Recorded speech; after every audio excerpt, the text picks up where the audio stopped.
Criminals are exploiting the indifference the general public has to the sound of a ringing bell. Where this indifference becomes downright dangerous is in protection from fire.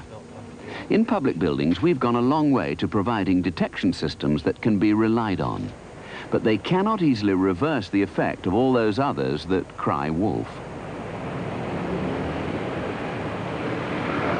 To tackle the problem in a different way, a team of research psychologists are meeting in a London hotel. They are looking not at the systems that detect the fire, but at the methods we use to sound the alarm. We'll be demonstrating the issues inherent in... Their work has been commissioned by Brian Piggett of the government's Fire Research Station at Boreham Wood. Quite a lot of work has been done in the times for escape in terms of transit down corridors and how long that takes. But before that occurs, the people who go down those corridors have really got to believe there's a fire and choose to leave. And human behaviour research, which the department has financed for some 10 years now, shows a clear gap in the hearing of an alarm and starting to escape. And in all the occupation groups we've looked at, there is this gathering phase, as it's called, where people try and gain enough information to make them believe there is a fire. The team of psychologists are about to conduct an experiment to see if it's possible to shorten this gathering phase and get people to begin evacuation sooner.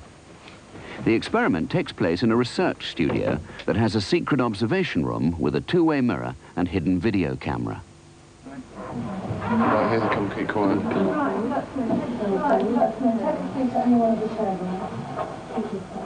The first group of unknowing experimental subjects are led into this basement room. They believe they will later be called upstairs to be interviewed as part of a program of market research. They don't seem to see the mirror.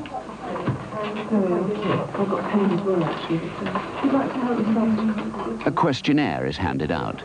They are told that they will be left alone to fill this in. They will later be called when it's time to return upstairs. What they don't know is that before they've finished their task, a fire alarm will go off in the corridor outside. How long does it take to fill the questionnaire out? Not long by the looks. Apparently less than 10 minutes. So we'll ring the alarm after about 5 minutes or so. The alarm that this first group will hear is to be a conventional fire bell.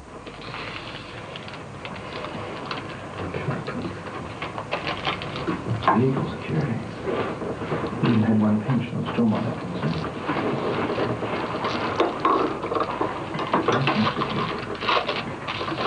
They're finishing off those questionnaires.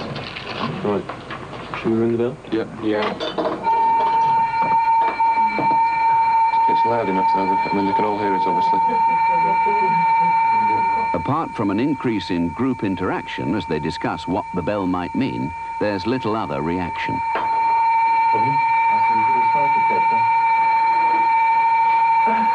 They probably expect somebody to come along and tell them. Or someone's going to move. I wonder who the first one to move is. Why do you think someone will move? In fact, the group exhibit the classic behaviour pattern that researchers have noted from real fires. Funny at the moment, don't they? They don't quite know how to interpret it. They talk amongst themselves, trying to gather information from sources around them. But unless they're able to convince themselves that there really is a fire, they will not move.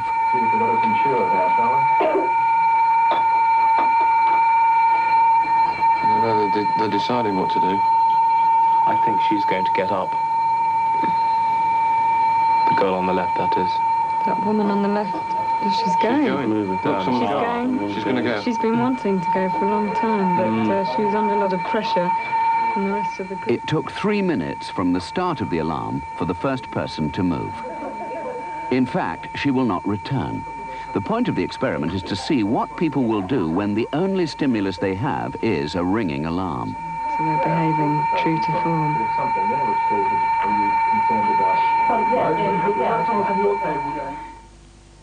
It's now 10 minutes since the alarm was first raised. Only one person has so far left the room. Someone's going. Yep, she's going.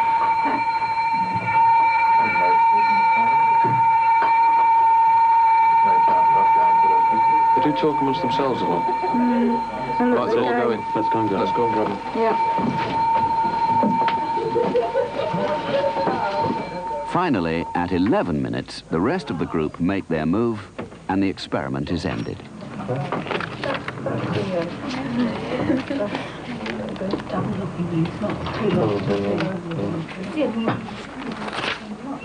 Right, well, we have a few questions to ask you. We're a research group, and we'd like to know what your initial thoughts were about the bell that you heard. It took me a long time to decide whether I should take it seriously or not. And then I thought, well, I should take it seriously. It might be a real fire. But it was a real dilemma, whether to act on it or not. What do you do for a living? I'm a nurse. And did that alter your behaviour? Definitely, definitely, because it's part of my training to react to a fire bell. This confirms what had long been suspected. In an untrained population, a conventional alarm sound does not provide enough information to motivate a response. But what would happen if more information were supplied, for example, by a spoken message accompanying the fire bell? This will now be tested with another group in the second part of the experiment.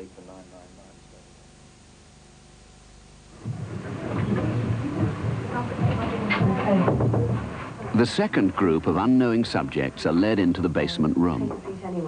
We'll give them the same length of time again. Try and keep everything the same. So just before they finish the questionnaire, we'll do the alarm. Do we have the same number of men and women as before? We should have. I think we've got an extra woman, have we, this time? Shouldn't make any difference, though, should it? Not to prove the general point. The researchers are careful to ensure that everything is the same for this group as for the one before. The only difference is to be the alarm they will hear once they're engrossed in the task of filling in the questionnaire.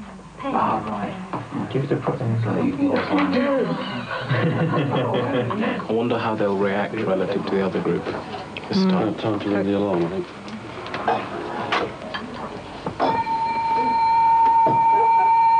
Slight amazement.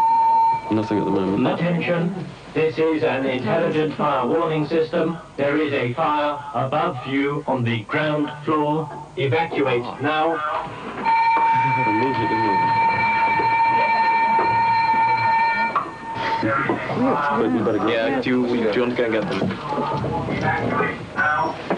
30 seconds after sounding the alarm, the room is empty. Compared with the 11 minutes that it took the first group to leave, the effectiveness of the informative alarm is quite astonishing.